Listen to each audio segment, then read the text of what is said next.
आज का अंश गलातियों अध्याय 3 वचन 21 से 29 है। हम एक साथ पढ़ेंगे। तो क्या व्यवस्था परमेश्वर की प्रतिज्ञाओं के विरोध में है? कदापि नहीं, क्योंकि यदि ऐसी व्यवस्था दी जाती जो जीवन दे सकती तो सचमुच धार्मिकता व्यवस्था से होती।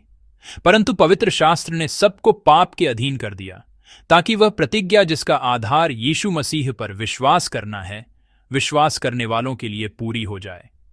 पर विश्वास के आने से पहले व्यवस्था की अधीनता में हमारी रखवाली होती थी, और उस विश्वास के आने तक जो प्रकट होने वाला था, हम उसी के बंधन में रहे। इसलिए व्यवस्था मसीह तक पहुंचाने के लिए हमारी शिक्षक हुई है कि हम विश्वास से धर्मी ठहरें। परंतु जब विश्वास आ चुका तो हम अब शिक्षक के अधीन न रहे, क्योंकि तुम सब उस विश्वास के द्वारा जो मसीह यीशु पर है परमेश्वर की संतान हो, और तुम में से जितनों ने मसीह में बपतिस्मा लिया है उन्होंने मसीह को पहन लिया है। अब न कोई यहूदी रहा और न यूनानी, न कोई दास न स्वतंत्र, न कोई नर न नारी, क्योंकि तुम सब मसीह यीशु में एक हो। और यदि तुम मसीह के हो तो अब्राहम के वंश और प्रतिज्ञा के अनुसार वारिस भी हो। आमीन। हम गलातियों की पत्री पर मनन करना जारी रखते हैं, जिसमें हमारे मसीही विश्वास की नींव और सार निहित है। ये सुसमाचार है कि मसीही केवल विश्वास के द्वारा उद्धार पाते हैं। सुसमाचार यह खुशखबरी है कि परमेश्वर मुझ पापी को नहीं, बल्कि मेरे स्थान पर धर्मी यीशु को देखते हैं। यह घोषणा कि परमेश्वर धर्मी यीशु को देखकर मुझ पापी को भी धर्मी ठहराते हैं, और यह कि उद्धार किसी भी मानवीय कार्य से नहीं, बल्कि केवल परमेश्वर के पूर्ण अनुग्रह पर आधारित विश्वास से ही प्राप्त होता है, अर्थात विश्वास द्वारा धर्मीकरण। यही गलातियों और नए नियम की अन्य पुस्तकों का केंद्रीय संदेश है। लेकिन यदि हम व्यवस्था और अनुग्रह को एक दूसरे का विरोधी समझते हैं और यह मानते हैं कि उद्धार व्यवस्था से नहीं बल्कि अनुग्रह से, और कर्मों से नहीं बल्कि विश्वास से है, तो हमारे मन में स्वाभाविक रूप से एक प्रश्न उठता है। वह प्रश्न यह है कि परमेश्वर ने व्यवस्था क्यों दी? जैसा कि हम जानते हैं, स्वयं परमेश्वर ही थे जिन्होंने प्राचीन काल में सीनै पर्वत पर मूसा के माध्यम से इस्राएलियों को व्यवस्था दी थी। मूसा के समय से लेकर यीशु के आने तक सैकड़ों वर्षों तक इस्राएल लगातार परमेश्वर की इस आज्ञा को सुनता रहा कि उन्हें परमेश्वर द्वारा दी गई व्यवस्था का पालन करना है। बाद में इस्राएल के विनाश और निर्वासन की पीड़ा का कारण भी यही था कि उन्होंने परमेश्वर द्वारा दी गई व्यवस्था का पालन नहीं किया और उसे त्याग दिया, जो परमेश्वर के न्याय का परिणाम था। इस प्रकार पुराना नियम लगातार व्यवस्था और उसकी आज्ञाकारिता पर बल देता है, लेकिन नया नियम गलातियों की पत्री सहित ऐसा आभास देता है मानो व्यवस्था पूरी तरह अनावश्यक और उद्धार के मार्ग में केवल एक बाधा है। हम एक ही बाइबल के भीतर, जिसमें एक ही परमेश्वर का वचन है, इस तीव्र परिवर्तन को कैसे समझें और स्वीकार करें? आज हमने जो वचन पढ़ा है उसमें इस प्रश्न का उत्तर है। मैं आशा करता हूं कि यह समय वचन पर एक साथ मनन करने और व्यवस्था तथा सुसमाचार के बीच के संबंध को सही ढंग से समझने का अवसर बने। वास्तव में यदि हम नए नियम को थोड़ा सा भी देखें तो हम आसानी से पा सकते हैं कि केवल पौलुस ही नहीं थे जिन्होंने व्यवस्था के बारे में बात की। स्वयं परमेश्वर के पुत्र यीशु, जिन्होंने उद्धार का कार्य पूरा किया, स्पष्ट रूप से कहते हैं। यह वचन मत्ती रचित सुसमाचार अध्याय 5 पद 17 में है। यह न समझो कि मैं व्यवस्था या भविष्यद्वक्ताओं की पुस्तकों को लोप करने आया हूं, लोप करने नहीं परंतु पूरा करने आया हूं। आमीन। यीशु यह नहीं कहते कि पुराने नियम में परमेश्वर द्वारा इस्राएल को दी गई व्यवस्था अब एक बेकार पुरानी विरासत या एक अनावश्यक बाधा है, बल्कि वे यह कहकर व्यवस्था को सम्मान देते हैं कि वे उसे पूरा करने आए हैं। गलातियों की पत्री लिखने वाले पौलुस को यीशु द्वारा एक प्रेरित के रूप में नियुक्त किया गया था, इसलिए यीशु के समान ही वे भी आज के पाठ के 21 पद में व्यवस्था के विषय में स्पष्ट रूप से बताते हैं। आइए हम सब मिलकर 21वें पद को पढ़ें। तो क्या व्यवस्था परमेश्वर की प्रतिज्ञाओं के विरोध में है?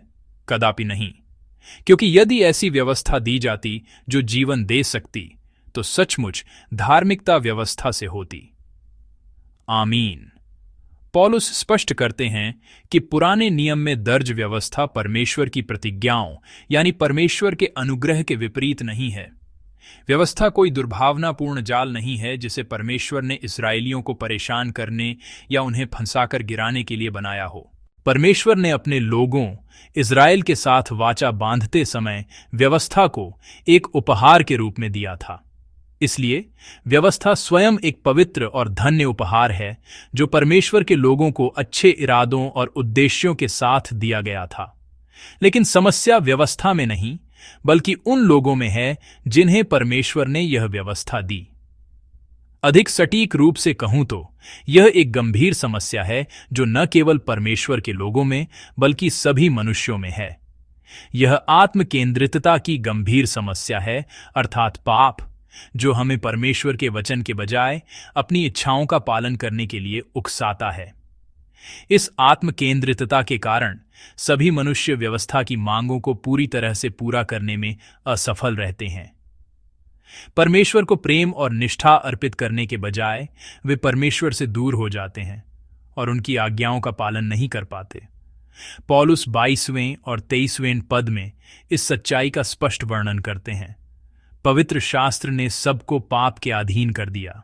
व्यवस्था के कारण यह स्पष्ट रूप से प्रकट हो जाता है कि सभी मनुष्य पापी हैं जो परमेश्वर के वचन का हमेशा पूरी तरह से पालन करके पवित्रता प्राप्त नहीं कर सकते।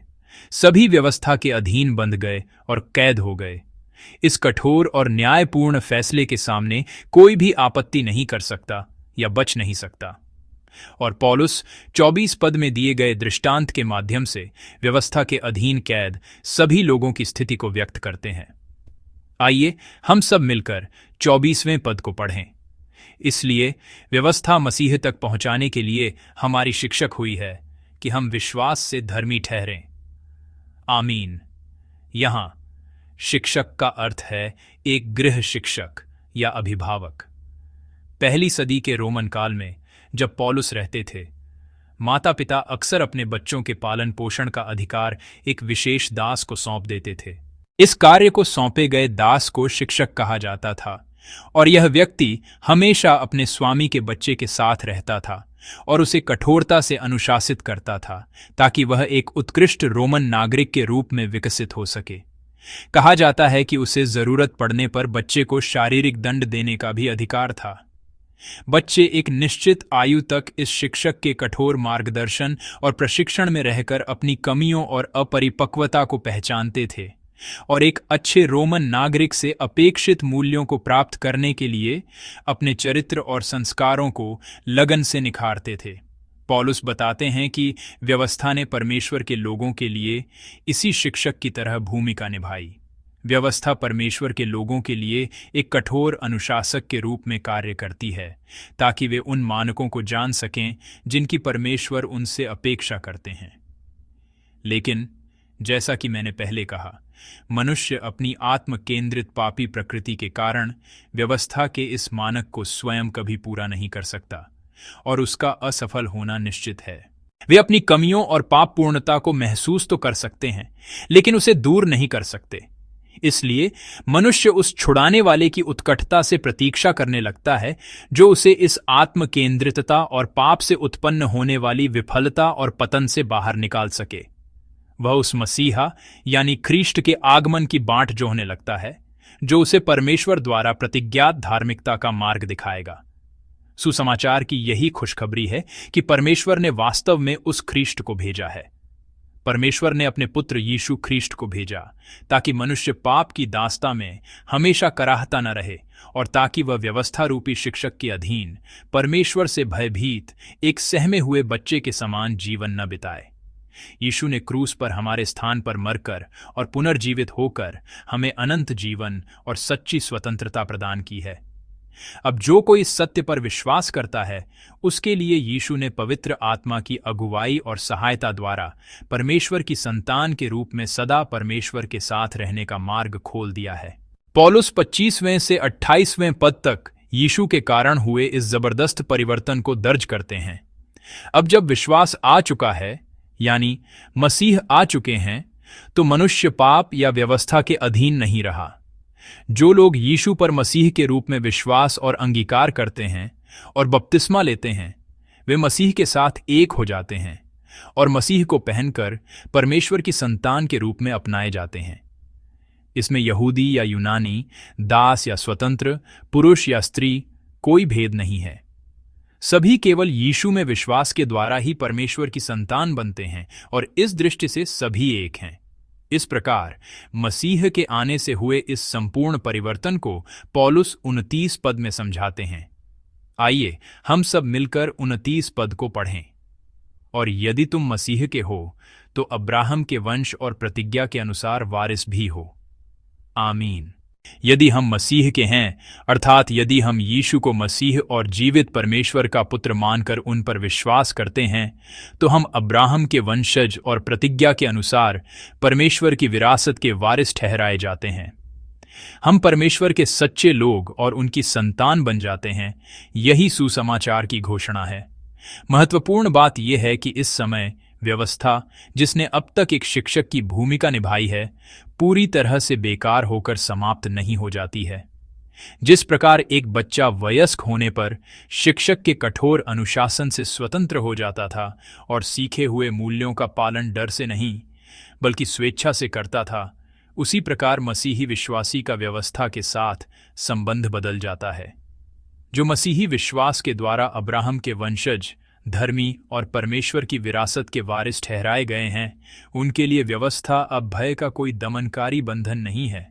इसके बजाय व्यवस्था एक मानक के रूप में कार्य करती है, जो हमें सिखाती है कि परमेश्वर को क्या प्रसन्न करता है और परमेश्वर की संतान होने के नाते हमें कैसा जीवन जीना चाहिए। और मसीही पवित्र आत्मा की सहायता से अब स्वेच्छा से व्यवस्था का पालन करते हैं और अपनी आज्ञाकारिता द्वारा परमेश्वर को प्रसन्न करते हैं। जैसा कि यीशु ने कहा कि वे व्यवस्था को पूरा करने आए हैं, अब व्यवस्था अपने मूल उद्देश्य को पूरा करती है। वह परमेश्वर के लोगों को पवित्र जीवन जीने में सहायता करती है। इसलिए व्यवस्था और सुसमाचार एक दूसरे के विरोधी नहीं हैं। व्यवस्था हमें सुसमाचार की ओर ले जाती है और सुसमाचार हमें व्यवस्था को पूरा करने में सक्षम बनाता है।